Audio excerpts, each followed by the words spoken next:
दोस्तों आज 22 दिसंबर है और देखिए बिहार का मौसम कैसा रहेगा, बिहार का वेदर अपडेट क्या है, इसको लेकर एक बार फिर से हम हाजिर हैं।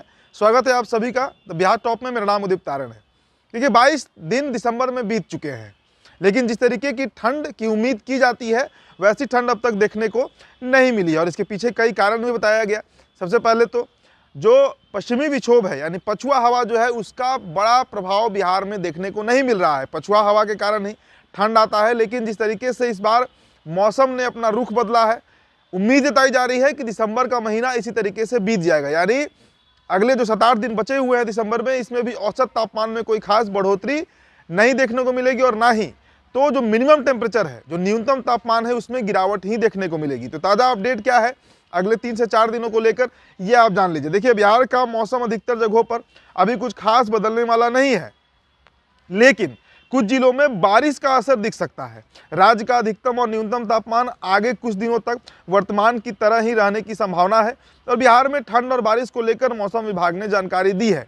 प्रदेश के कुछ जिलों में सुबह के समय हल्का कुहासा छाया रहेगा, जबकि हल्की से मध्यम दर्जे की बारिश भी हो सकती है और इसका प्रभाव जो है वो बिहार के करीब 6 जिलों पर पड़ेगा। मतलब बिहार के 6 जिले ऐसे होंगे, खासकर जो सीमांचल का इलाका है, जो कोसी का इलाका है, उन इलाकों में हल्की से मध्यम बारिश की संभावना जताई गई है। इसके अलावा दोस्तों आपको बताएं कि अन्य बिहार जो है, मतलब दक्षिण बिहार कह लीजिए, उत्तर बिहार कह लीजिए, वहां पर तापमान जस का तस बना रहेगा आने वाले 2 से 3 दिनों के अंदर। इसके अलावा बिहार में मौसम का मिजाज जैसा बताया गया कि कुछ खास बदलने वाला नहीं है, लेकिन पटना मौसम विज्ञान केंद्र की ओर से बताया गया है कि अगले 3 दिनों तक राज्य के कुछ जिलों में सुबह में हल्का कुहासा छाया रहेगा, जबकि 27 दिसंबर को राज्य के दक्षिण पश्चिम हिस्से में हल्की से मध्यम दर्जे की बारिश हो सकती है, जिससे मौसम का मिजाज थोड़ा बदलेगा। इस बारिश का असर कैमूर, रोहतास, बक्सर, भोजपुर, औरंगाबाद और अरवल समेत कई जगहों पर पड़ सकता है। तो देखिए दोस्तों, जिस तरीके से अनुमान था कि इस बार देखिए जेट स्ट्रीम की भी चर्चा हो रही थी कि जेट स्ट्रीम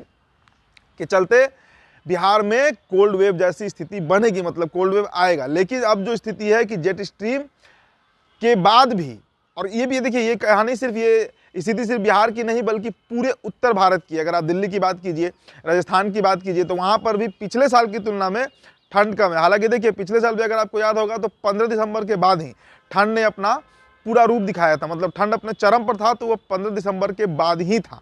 इसका अनुमान लगाया गया कि इस बार भी मौसम जो है वो 15 दिसंबर के बाद बदलेगा, लेकिन करीब 1 सप्ताह बीत चुका है और मौसम का जो रवैया है, मौसम की जो स्थिति है वो देखकर नहीं लगता है। और खासकर जो IMD है, इंडियन मेट्रोलॉजिकल डिपार्टमेंट, मौसम विभाग, उनकी तरफ से भी कोई अलर्ट या पूर्वानुमान ठंड को लेकर जारी नहीं किया गया है। लेकिन यह आप मानकर चलिए कि बिहार के 5 से 6 जिले ऐसे होंगे जहाँ सुबह के समय अगले 2 से 3 दिनों में हल्की से मध्यम बारिश हो सकती है।